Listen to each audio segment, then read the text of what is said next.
I used to believe that my wife, Emily, and I had a love that could weather anything. We met in our early 20s, both ambitious, both eager to carve out a future together. She had this quiet intelligence, the kind that made you lean in when she spoke. I was drawn to her confidence, her wit, the way she could make even the most mundane stories sound poetic. We built a life together, brick by brick, moment by moment.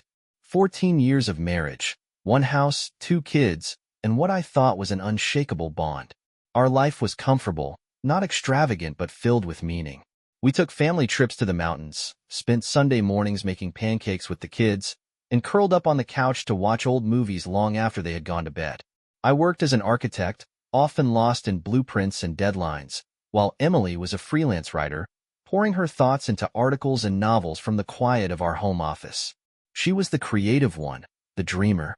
I was the planner, the one who made sure the mortgage was paid, the savings were growing, the future was accounted for. For years, it felt like we were in sync. We had our struggles, of course, disagreements about money, the exhaustion that came with raising children, the ebb and flow of desire that any long-term couple understands. But I never once questioned her loyalty. Not until everything changed. It's strange, looking back, how the cracks started forming before I even noticed them. They weren't obvious. No explosive fights, no cold shoulders. Just little things. The way she started staying up later than me, typing away on her laptop long after I had gone to bed. The way she seemed to smile at her phone more than usual, lost in conversations I wasn't a part of. The way our intimacy had become routine, predictable, something to check off a list rather than an expression of love. But I pushed those thoughts aside. She was my wife, the mother of my children, my partner. What reason did I have to doubt her? If I had been paying attention, I might have noticed it earlier. The distance between us wasn't sudden. It crept in quietly, settling into the spaces where our laughter used to be. It started with small things. Emily's distracted nods when I spoke about my day, the way she seemed preoccupied even during family dinners, how she would check her phone and smile to herself before quickly putting it down. At first, I told myself it was just stress. She had taken on more freelance work recently, diving into a big project that required late nights and long hours. I wanted to be supportive, so I encouraged her. "I don't want to get in the way of your creativity," I had said one night when she apologized for working past midnight. She gave me a grateful smile, one that I now realize wasn't gratitude at all, just relief that I wasn't asking questions. I found myself reaching for her less, and she didn't seem to notice. Our goodnight kisses became mechanical, barely more than the brush of lips before she turned over in bed. Sex became infrequent, and when it did happen, it lacked the passion we once had. There was a time when she would pull me close in the middle of the night, when her touch was instinctive, seeking. Now, she barely moved in her sleep. I told myself it was exhaustion, that we were just in a phase, that all marriages go through cycles. Then there were the absences. At first, they were justified. "I'm meeting with my editor," she'd say. Or, "I need to go to a cafe to focus." At first, I believed her, because why wouldn't I? She had always worked from home, but maybe she needed a change of scenery. When I asked why she had started going out so often, she laughed and kissed me on the cheek. "You know how loud it gets here with the kids. I just need some peace and quiet." But peace and quiet doesn't explain why she would come home wearing perfume she hadn't left the house with. It doesn't explain why she would return flushed, her eyes bright in a way they hadn't been in years. It doesn't explain why she stopped wanting to talk about her day, as if she were guarding something. I felt the shift, even if I didn't understand it yet. The distance between us was growing, and I was too afraid to admit that I had no idea how to close it. The mind has a way of protecting itself from what it isn't ready to face. I told myself that Emily was just going through something, a phase, a creative block, maybe even a midlife crisis. After all, we had been together for so long. People change. Maybe she just needed space. But deep down, I knew. There was something different about her, something I couldn't quite put into words, but I felt it in the way she carried herself, in the way she moved through the house like she wasn't entirely there. It was in the lingering scent of unfamiliar perfume when she returned home, in the way she dressed before she left, effortlessly elegant in ways that were new, in ways she hadn't done for me in years. She was glowing, but not because of me. I started watching more closely, though I hated myself for it. I had never been the jealous type, never the kind of husband who checked his wife's phone or questioned her whereabouts. I had always trusted her, always believed that what we had was solid. But the lies, as subtle as they were, started to pile up. There were late-night text messages she would quickly close out of, unexplained gaps in her schedule, and vague answers whenever I asked about her day. She had never been secretive before, but now there was an undeniable distance between us, something unspoken yet impossible to ignore. She would tell me she was meeting up with Claire for dinner, that she needed to get out of the house to clear her mind and focus on her writing, but the nagging feeling in my gut told me something was wrong. One evening, I finally acted on the suspicion that had been gnawing at me for weeks. She had left, dressed in a way that seemed too intentional, her makeup too perfect, her perfume too heavy. She said she was meeting Claire, and I had no reason to doubt her, but something about the way she avoided my eyes as she said it made me uneasy. I waited an hour before texting Claire, keeping my words casual as if I wasn't already bracing myself for a response I didn't want to see. "Hope you and Emily are having fun. Tell her to bring me back some of that garlic bread she loves." The reply came a few minutes later, short and cutting through every last shred of denial I had left in me. "What do you mean? I haven't seen Emily in weeks." I stared at my phone for a long time, the weight of those words pressing down on me like a slow-moving collapse. I could have called her out right then, could have demanded an explanation the second she walked through the door, but I didn't. Instead, I let the lie settle inside me, let it burn, let it become the thing I couldn't ignore any longer. That night, when she came home, she smelled like wine and something else, something warm and musky, something unfamiliar. She smiled at me like nothing was wrong, placing her purse on the counter with the ease of someone who had no idea I had already begun piecing it all together. I asked her if she had fun, forcing my voice to stay even, forcing my face into something neutral, something that wouldn't give me away. She nodded, her answer smooth and practiced, telling me it was just a lot of catching up. I watched her closely, searching for something, anything, that would confirm what I already knew. But she was good, too good. She had been lying to me for a while now, long enough to make it seem effortless.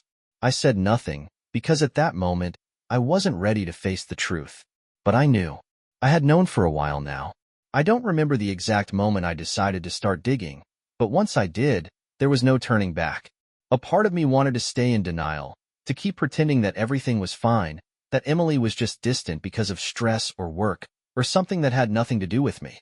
But the weight of her deception pressed down on me, tightening around my chest like a vice, making it impossible to ignore. I began paying closer attention, noting the times she left the house, the way she carried her phone with her at all times, the way she started leaving it face down on the table when she used to be so careless with it. I started remembering the little things, how she had suddenly started dressing up more, how she smiled at her phone as if it held something precious, how she always had some excuse whenever I tried to get close to her. The realization crept up on me like a slow-moving poison, spreading through my veins until I couldn't pretend anymore. The first real evidence came by accident. One night, she had fallen asleep on the couch, her phone still loosely clutched in her hand. My heart was pounding as I carefully slid it from her fingers, my palms slick with sweat as I turned it over. I knew her passcode. It was the same one she had always used, but when I entered it, the screen stayed locked. My stomach dropped. She had changed it. Emily had never changed her passcode in all the years we had been together. That alone was enough to confirm what I had been afraid to admit. My hands were shaking as I placed the phone back in her grasp, my breath unsteady, my mind racing. She was hiding something. I just didn't know what. The next few days passed in a haze of quiet dread. I felt like a stranger in my own home, like an outsider watching my own life fall apart from the sidelines. She still kissed me goodbye when she left the house, still made small talk at dinner, still acted like everything was normal. But I knew better. I started watching for patterns, noticing the days she left and the times she returned. There were gaps in her schedule, inconsistencies that didn't add up. She would leave for the gym but return with perfectly styled hair and a glow that had nothing to do with exercise. She would say she was going to a coffee shop to write, but come back smelling like expensive cologne that wasn't mine. I decided to follow her. It felt pathetic, like something out of a bad movie, but I couldn't stop myself. I needed to know.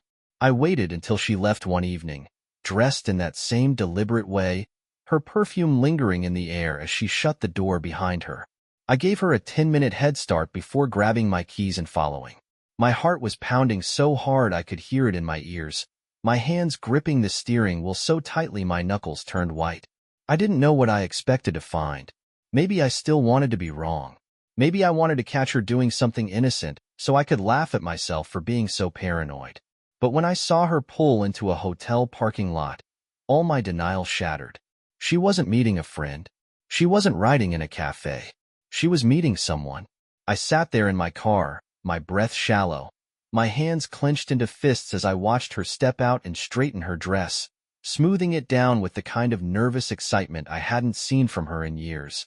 And then, a man emerged from the hotel entrance. He was tall, well-dressed, confident. He smiled at her, and she smiled back, the kind of smile that used to belong to me.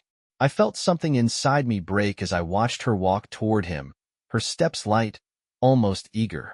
He placed a hand on the small of her back, guiding her inside, and I could do nothing but sit there, paralyzed, as my wife disappeared into a hotel room with another man. I sat in my car for what felt like an eternity, staring at the hotel entrance long after Emily had disappeared inside. My body felt numb, my mind stuck between rage and disbelief. I wanted to storm inside, to catch her in the act, to see the look on her face when she realized she had been caught. But I didn't move. I couldn't, because some part of me already knew what I would find, and I wasn't sure I was ready to face it yet. My hands clenched the steering wheel so tightly that my knuckles ached, my breath coming in short, ragged bursts as I forced myself to stay calm. I needed proof. I needed something undeniable, something she couldn't twist into a misunderstanding or an excuse. I pulled out my phone and took a picture of her car in the lot, then another of the hotel entrance. It wasn't enough. I needed more. I opened a private investigator's website I had found earlier that week, my fingers shaking as I typed out a message. I never thought I would be the kind of man who hired someone to spy on his own wife, but here I was. The thought made me sick, but the alternative was worse. Living in the dark, allowing her to keep lying to my face while she gave herself to someone else. I had spent years building a life with this woman, trusting her, believing in her. If she was going to tear it all apart, I needed to know exactly how deep the betrayal ran. The next few days were unbearable. Emily carried on as if nothing had changed, as if she hadn't been in another man's bed just hours before coming home to me. She still kissed me absent-mindedly in the mornings, still scrolled through her phone at night while sitting next to me on the couch, still acted like my wife even though I knew now that she wasn't. I wanted to confront her, to throw the truth in her face and watch her scramble for an explanation, but I forced myself to wait. If she had been lying to me for this long, I could lie to her for a little while too. The investigator moved quickly. Within days, he had what I needed: timestamps, photos, undeniable evidence. Emily had met the same man 3 times in the past 2 weeks, always at different locations, always careful, always acting like someone with something to hide. The way she looked at him in those photos made my stomach turn. She was soft, open, completely different from the woman I had been living with. She wasn't distant with him. She wasn't cold. The realization hit me hard. She hadn't grown distant because of stress or exhaustion. She had simply given herself to someone else, and there was nothing left for me. That night, I lay beside her, listening to her steady breathing while staring at the ceiling. I wondered if she had any guilt at all, if she ever looked at me and felt even a sliver of regret for what she was doing. I thought about waking her up right then and there, shoving the photos in her face and demanding the truth, but I knew she would lie. She would cry. She would deny. She would twist the story into something else entirely. And I wasn't ready to hear whatever version of the truth she would try to sell me. I wasn't going to ask her for the truth. I was going to take it. I needed to know everything. I had spent years believing that Emily and I shared everything. Our home, our dreams, our struggles. But now, I knew there was an entire part of her life that existed beyond me, a version of her that she kept locked away, only revealing to someone else. The weight of that realization settled heavily on my chest, suffocating me in ways I couldn't even put into words. I was past the stage of grief, past the stage of disbelief. Now, I wanted the full truth, no matter how much it hurt. I began searching for answers in the only place left, her laptop. Emily had always been protective of it, but I never thought much of it before. She was a writer, after all, and I assumed it was just her private space, filled with unfinished drafts and scattered notes. But now, I saw it for what it was, something she kept guarded, something she didn't want me to see. One afternoon, while she was out, I sat at her desk and opened her laptop. My fingers hesitated over the keyboard as I thought about what I was about to do. I wasn't just looking for confirmation anymore. I already had that. I was looking for the full story, the unfiltered version of everything she had done. When I typed in her old password, the one she had used for years, I wasn't surprised when it didn't work. She had changed it, just like she had changed the passcode on her phone. But Emily was predictable, and it didn't take long before I found the right combination. The moment the screen unlocked, my stomach twisted. Her desktop was cluttered with folders and documents, but one caught my eye almost immediately. It was hidden within another folder, buried under layers of meaningless files, but the title stood out like a wound that refused to heal, for me. My hands were trembling as I clicked on it, a mix of rage and dread coursing through me. Inside, there were dozens of documents, all carefully labeled by date. Some went back months. Others were recent, from as early as last week. My breathing was shallow as I opened the first one. It wasn't just a confession. It was a diary. Every detail was laid out in front of me, spelled out in her own words. She had written everything down. The first time she felt attracted to someone else, the first time she flirted, the first time she crossed the line. It was all there, every sickening moment, every betrayal. I read how it started, how she justified it to herself, how she convinced herself that what she was doing wasn't so bad. And then, as I scrolled further, I found the entries that described the first time she slept with him. Her words made my blood run cold. She wrote about the thrill of it, about how alive she felt, about how she had forgotten what passion was until she was in another man's bed. She detailed the way he touched her, the way he made her feel things she hadn't felt in years. And worst of all, she wrote about me, not with guilt, not with remorse, but as if I were nothing more than an afterthought. She wrote about how easy it was to lie to me, how she had mastered the art of keeping secrets, how she knew I would never suspect a thing. I clenched my fists so tightly that my nails dug into my palms, my entire body trembling with fury. This wasn't just cheating. This was something deeper, something more calculated. She had written down every single betrayal, documented it like it was a story she was crafting, something she could revisit whenever she wanted. I wanted to stop reading, but I couldn't. I forced myself to see it all, to absorb every last word, because I needed to know just how far she had fallen. When I reached the most recent entries, I felt the final piece of my heart shatter. She was still seeing him. She was still sneaking away, still lying to my face, still choosing him over me every single chance she got. And in her own words, she had no plans to stop. I sat there for a long time, staring at the screen, the words blurring together. My pulse was hammering in my ears, my breathing unsteady. I had spent weeks wondering, doubting, torturing myself over whether I was imagining things. But now, there was no more doubt. Emily had been living a double life. And now, I knew every sickening detail.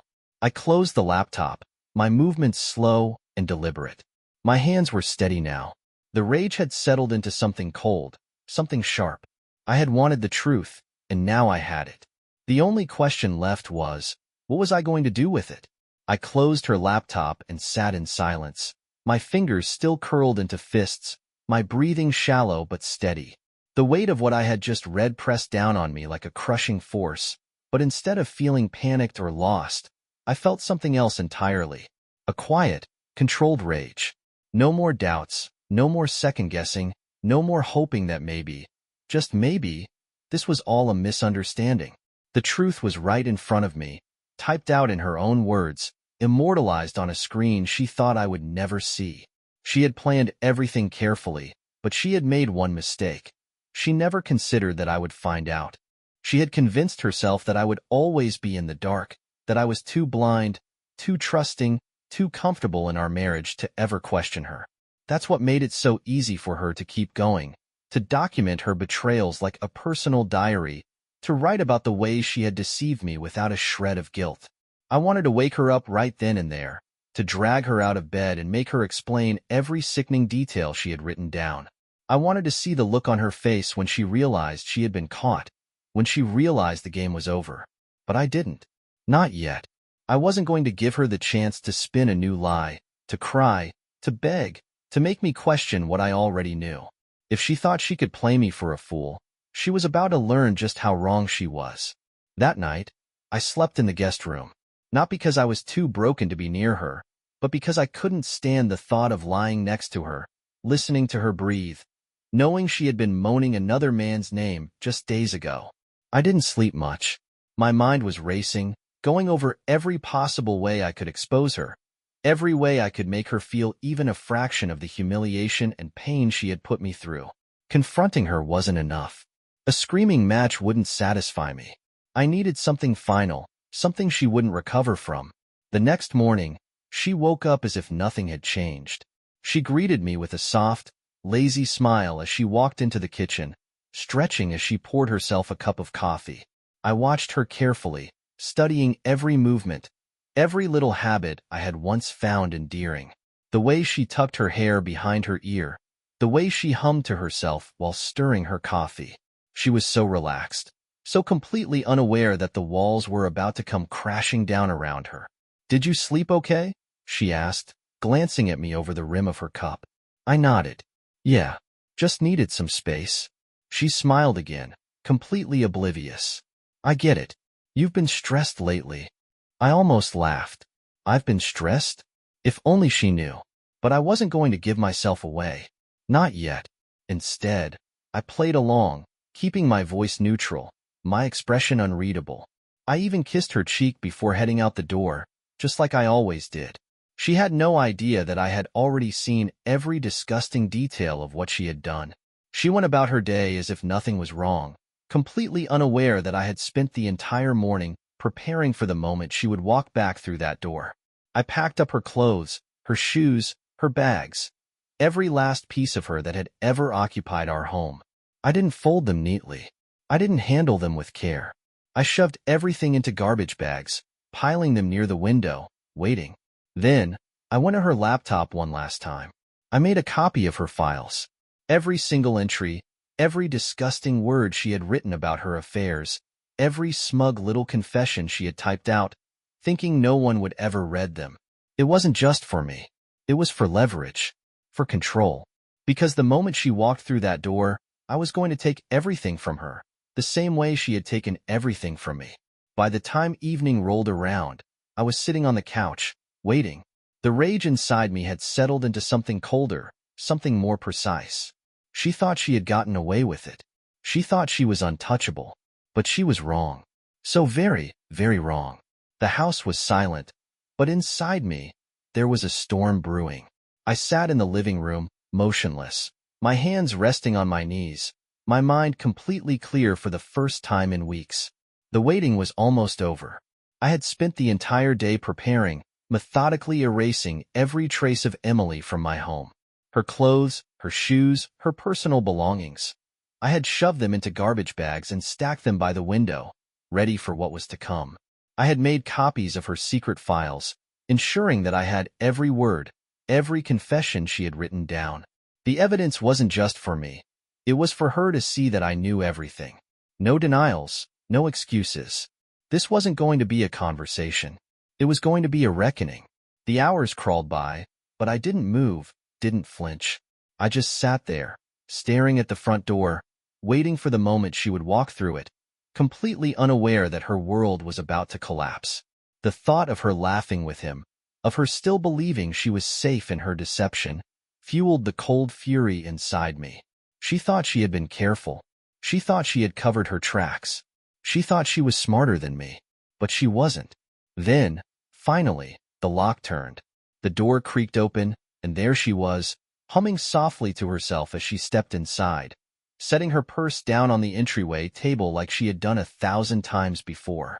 She hadn't even looked at me yet. She had no idea that everything was different now.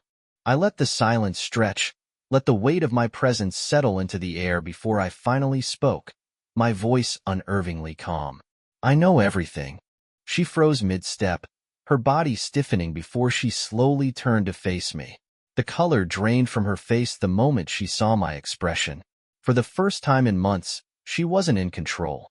For the first time, she didn't have the upper hand. What are you talking about?" she stammered, her voice weaker than I had ever heard it. I didn't answer right away. Instead, I reached over and grabbed her laptop from the coffee table, turning the screen toward her, where her own words, her own betrayal, stared back at her in cold, black text. I had left the file open, right at the most damning part, the entry where she wrote about how easy it was to lie to me, how she had no regrets, how she never planned to stop. Her breath hitched as she took a shaky step forward, her eyes scanning the screen in horror. I watched as realization crashed over her, watched the panic seep into her features, watched as the weight of her actions finally settled onto her shoulders. But there were no tears yet, no apologies, just shock. "You!" her voice cracked, her eyes flicking to mine, desperate, searching for a way out. "You went through my laptop?" I almost laughed at the sheer audacity of the question. Even now, even with the evidence staring her in the face, she was trying to shift the blame, trying to make this about my betrayal of her privacy instead of what she had done. But I wasn't going to give her the chance. "You wrote it all down," I said, my voice sharp, deliberate. "Every single time. Every lie, every excuse, every time you went to meet him. You thought I would never see it. You thought you were safe." I stood up, towering over her as I took slow steps forward, forcing her to back away until her heels hit the edge of the wall. "How long, Emily?" I continued, my voice dangerously low. "How long have you been laughing behind my back? How long have you been coming home to me after being with him?" She opened her mouth, but no words came out. For the first time, she had nothing to say. I grabbed the first garbage bag and heaved it toward the window, shoving it open before tossing the bag out onto the lawn below. Then another. Then another.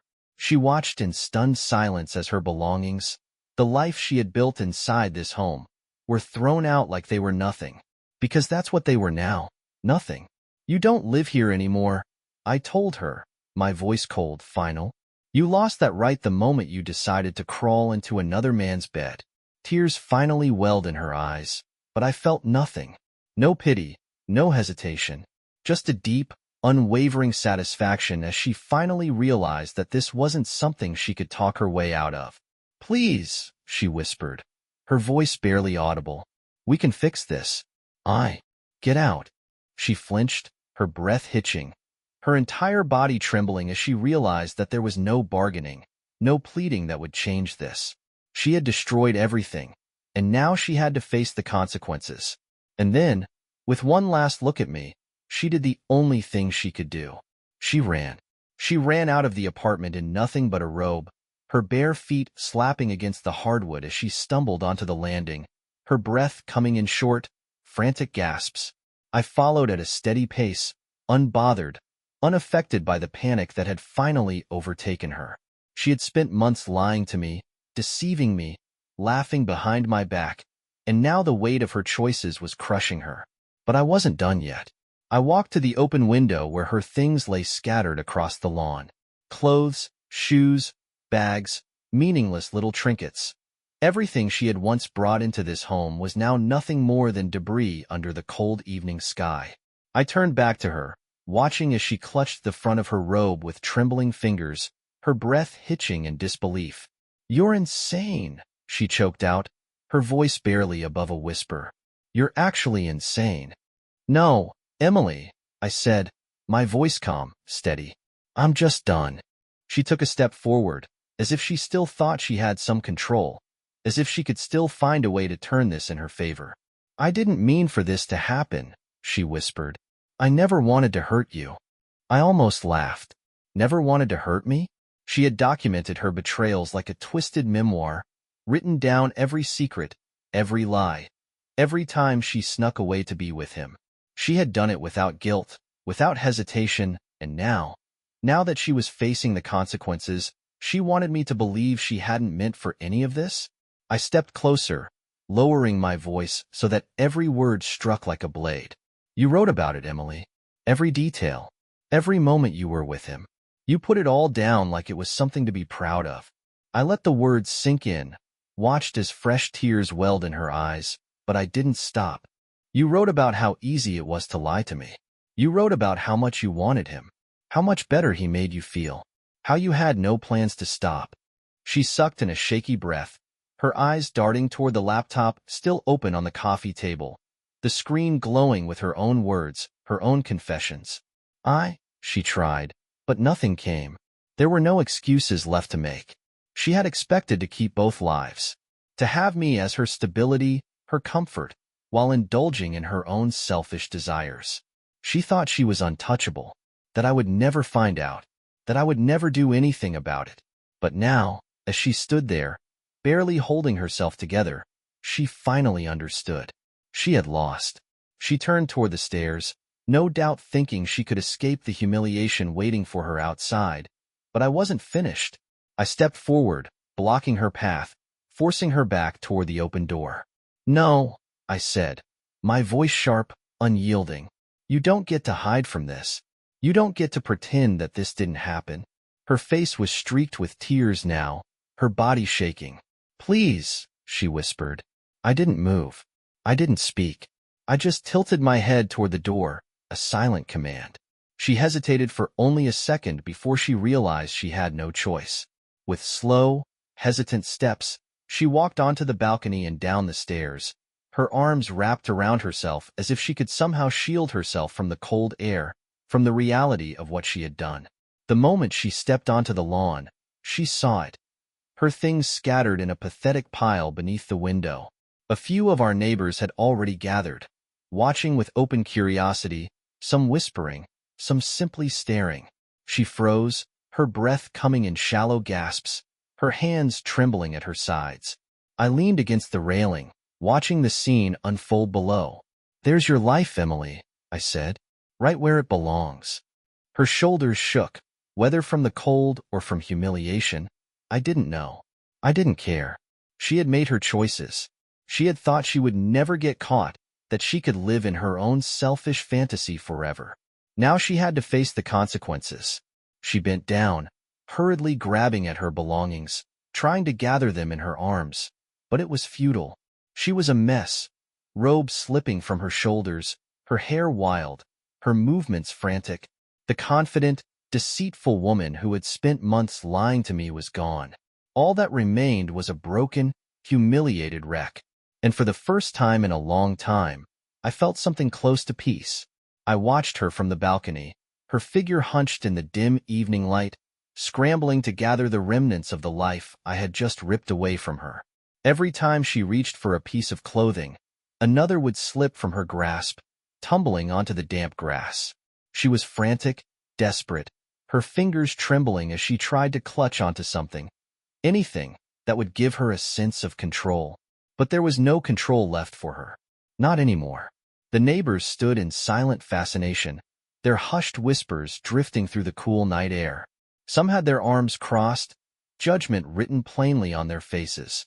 Others simply watched, their expressions unreadable.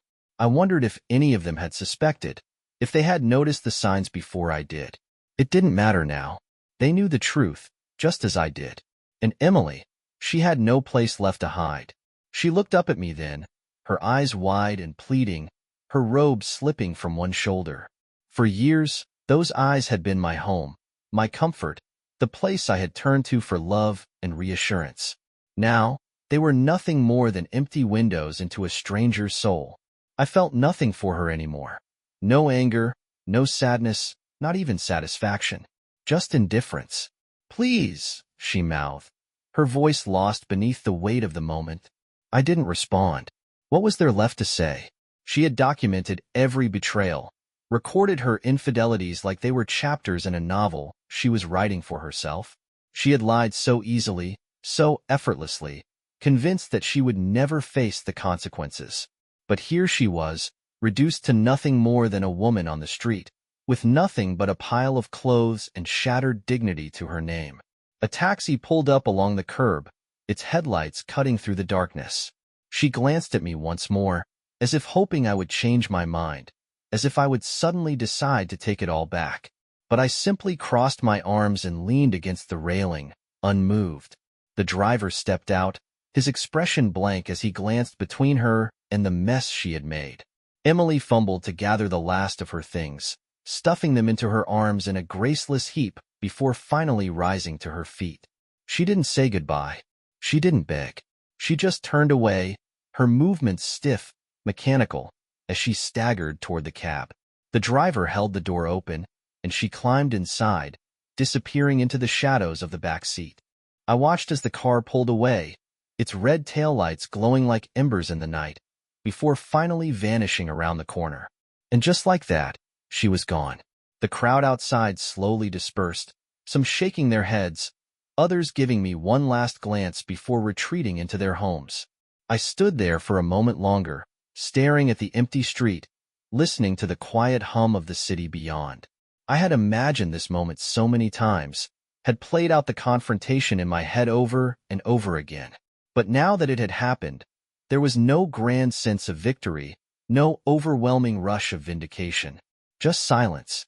I stepped back inside, closing the door behind me. The house felt different now, like something had shifted in the air.